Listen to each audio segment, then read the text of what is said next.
Pagka-open nga namin ng 11:30, may mga umakyat na nga dito ng mga estudyante. Sinasabi nga namin sa kanila na 12 pa talaga yung pinaka-open at kung willing ba silang mag-antay para nga doon sa mga o-orderin nila. Pagka mga estudyante nga, willing to wait nga sila kasi gusto rin naman din nilang tumambay. Medyo nahirapan nga ako ngayong time na to kasi ako pa nga lang nga dito sa kusina. Si Gerald at saka si Jinea wala pa kasi nasa school pa nga sila. So yun nga, pagka ganito nga ang mga senaryo, talagang medyo nahihirapan ako. Buti na nga lang nga din talaga at walang bumibili ng mga inihaw. At kapag ka estudyante nga yung mga customer ko, mostly yung binibili nga nila mga burger, fries, nachos at nadagdag na nga sa kanila yung chicken pastil. Madali na nga lang nga yung preparation yan para sa akin kahit ako nga lang nga mag-isa. Yung mga estudyante nga dito nasuki ko nga ng chicken pastil. Dati nga 3 nga lang nga silang pumupunta nga dito para kumain. So ngayon nga dumadami na nga sila. Pagka bumibili nga sila ng pastil, 2 order na nga yung binibili nga nila para nga naman hindi na sila magpabalik-balik. Si Gerald nga yung unang dumating nga dito sa store, nagulat nga siya kasi ang dami ngang customer. Kaya nakalabas na rin nga ako sa kusina para nga makapag-video sa kanila.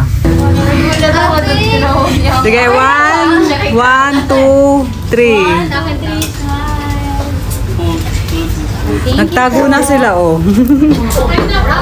Nagtago na sila doon. Videoan ko na lang kayo.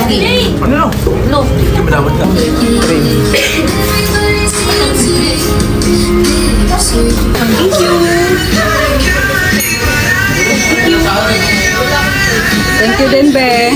Pagdating na rin nga ni Jinea, lumabas na rin nga ako ng kusina. Hinayaan ko na nga silang dalawa kasi sabi ko nga sa kanila magpapahinga nga muna ako. Kasi pag open nga namin ng alas 11:30, wala nga tigil yung mga customer na umaakyat nga dito para nga bumili. Si Gerald kasi dumating siya ng alas 2, then si Jinea naman alas 4. Kaya sabi ko nga sa kanila sila na nga muna yung bahala. So yung pumapasok naman ako para nga i-monitor din yung ginagawa nila. Kasi gusto ko consistent din talaga yung paggawa ng pagkain bago nga nila i-serve. Lalo na nga kapag ka-dine-in kung paano nga nila ipi-plating. Sabi ko nga sa kanila na kailangan laging maganda kapag i-serve nga sa customer. Minsan nga nagagalit nga ako sa kanila, hindi ko nga alam kung ano nga yung iniisip nga nila sa akin. Kasi meron talagang time na lalo na kapag nagmamadali at maraming customer, nawawala na nga sa ayos yung pagsiserve. Pag si Jinea nga at saka si Gerald, di na nga yan sumasagot sa akin kapag nagagalit nga ako. Hindi nga katulad ni Gerald din na kapag nagko-correction ako, meron pa nga yan ang sagot-sagot ng kaunti.